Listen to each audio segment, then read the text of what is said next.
Hello and welcome to Shannon Gardens. Thank you guys so much for joining me. So I am so excited about today's plant that I am adding to my garden, and it's something that I've wanted to add for years, and that is the Daphne Odora Aureo-Marginata. Now this is a late winter, very early spring blooming plant, and it just smells delightful, and I think it is a lovely precursor to spring coming in. So with that, I thought while I was planning, I would share with you guys some of the information that I found out about the Daphne Odora and adding it to your landscape.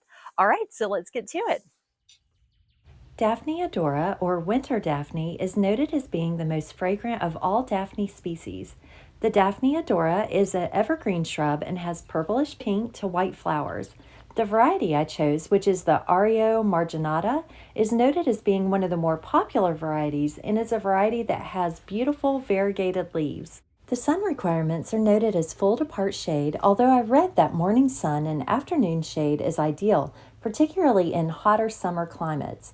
They bloom in late winter to early spring and can produce small berries after flowering. These plants generally grow 3 to 6 feet tall and 2 to 4 feet wide, depending on the variety. The Daphne odora Aureo-Marginata that I chose grows 3 to 4 feet tall and wide. The Daphne odora is noted for USDA hardiness zones 7 through 9. However, I did read that there are some varieties that can tolerate zone 6 as well. They are deer and rabbit resistant and attract bees, butterflies, and birds. These plants are also noted to need little to no pruning, which is a great benefit to me as I'm not much of a pruner unless I absolutely have to with a plant. One point I found noted many times is that the Daphne odora needs very well draining soil as it can be susceptible to root rot. This is definitely noted to be a finicky and temperamental plant, so you'll need to take care not to overwater and also protect it from harsh elements by finding an appropriate planting site. It does not appreciate being transplanted, so you may want to be pretty set on where you're planting for your plant to survive. I did also want to mention that I found when researching that this plant is toxic to people and animals and is a good reminder to always do your research when considering adding a plant to make sure that it's appropriate for your environment.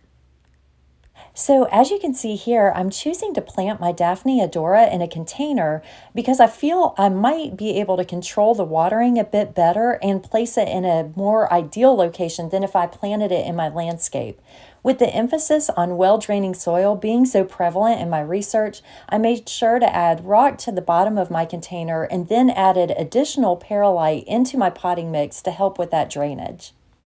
I also wanted to mention that if you guys have any experience in planting the Daphne odora either in a container or in the ground, please let me know in the comments. I would be very interested in hearing what your experience has been with this plant as well.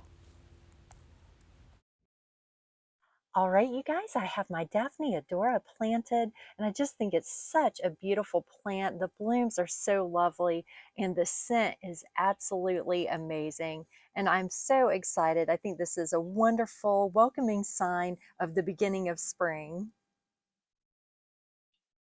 Thank you guys so much for joining me. I'm so excited to have the Daphne odora added to the landscape and was very excited to share with you guys some of the information that I have found out about the Daphne odora. So thank you so much again. Please make sure to like and subscribe. And until next time, happy gardening and goodbye.